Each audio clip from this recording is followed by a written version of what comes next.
Author Addison Michael grew up in Springfield, where she was the oldest of six children. She describes herself in those early days as a goody goody. But it was an incident that happened to her in her teens that would change her life forever. I had to have an outlet. And so I started writing thriller at about 13. And at 16, I was involved in a head on car accident.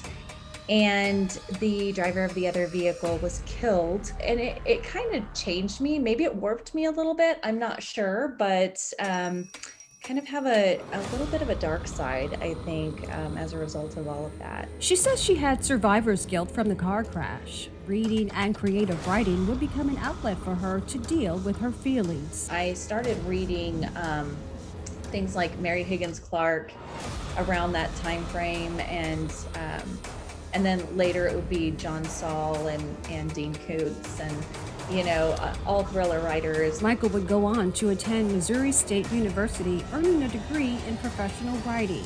What Comes Before Dawn is her debut novel, the first in a series of 3 books. What Comes Before Dawn is really a playoff of that really eerie, creepy time at night when it's dark, people should be sleeping, and we sort of assume that if they're up doing things, they're up to no good. The central character in the book, Paige, seems to have her life together. That is, until tragedy strikes. And then she gets a call that her mother has been murdered, and she has to come and ID the body.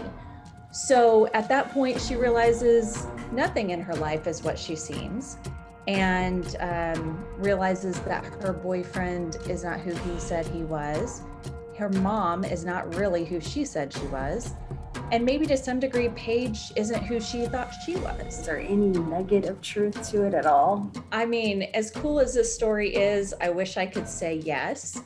But mostly it comes 100% from this warped brain of mine. The only truth in the story is that the main character, Paige, has nightmares similar to the ones the author had as a child, which started before the fatal car crash. I was terrified of fire. I just thought that, I had dreams about fire consistently over and over again for a short period in my life. Michael is already hard at work on book 2 in the series with a projected release date of February 2022. And you can believe it will have the same nail-biting intensity as What Comes Before Dawn. Well, I have to ask you because, you talk about dawn and the creepy things that go bump in the night, possibly. What is your favorite time of day and why? Well, good question. It is night. It's when I do my writing, and it's when my creative brain takes over.